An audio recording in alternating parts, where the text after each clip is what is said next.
L'Assemblée Adiaduentu, c'est aussi des avis diversifiés et des opinions divergentes.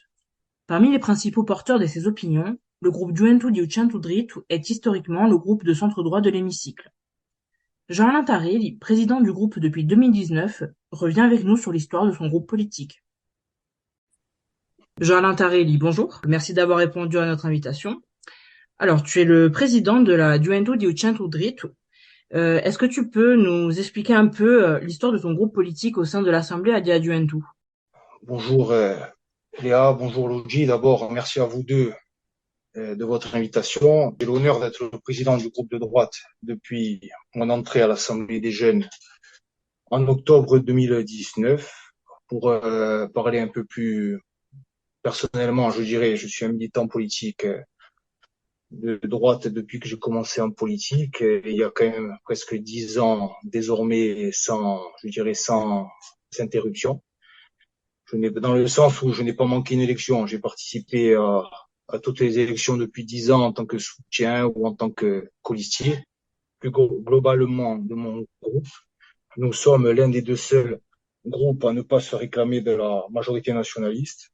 Notre présence, une nouvelle fois, je dirais, est un gage de pluralisme politique au sein de la jeunesse. Notre groupe, justement, il est présent depuis le début de la création, depuis le début de la première mandature de cette assemblée en avril 2017 et déjà. La droite classique insulaire corse a toujours un poids important dans la vie politique insulaire, y compris dans notre organe consultatif de la CDC. Il me semble qu'on est le plus ancien qui n'a pas changé de nom avec le groupe Juventud Pauline. Peux-tu nous dire comment ton groupe se démarque des autres de manière générale au sein de l'Assemblée Adiaduantu?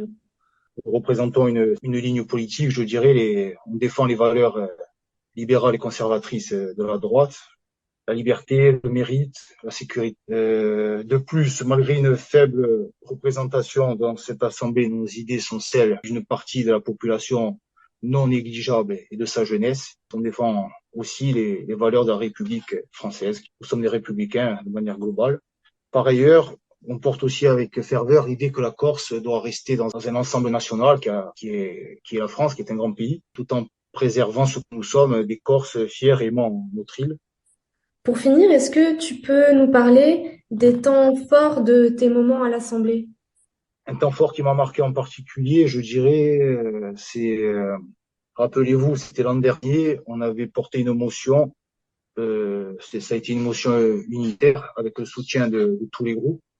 C'était sur l'imprescriptibilité du droit à l'avortement. Ça s'est passé en juillet 2022, rappelez-vous, ça a été une motion unitaire. Nous avons été à l'origine de cette motion et ça a été voté à l'unanimité. Autre temps fort, je pense à ma motion au nom de mon groupe sur le soutien au peuple arménien et à la reconnaissance de la République d'Artsakh. Cela avait été en juin dernier, ça avait été voté à l'unanimité, sans amendement et avec l'avis favorable du Conseil exécutif.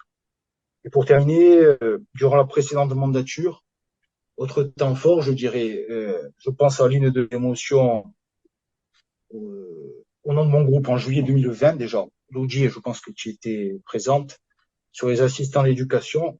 Cette motion elle avait été renvoyée en commission 2 dans un souci de pertinence, je dirais, parce qu'elle avait été insérée dans un rapport commun qui s'appelait l'enseignement en Corse de la commission 2, éducation, formation et sociale. Et Merci pour ta réponse et pour tes réponses.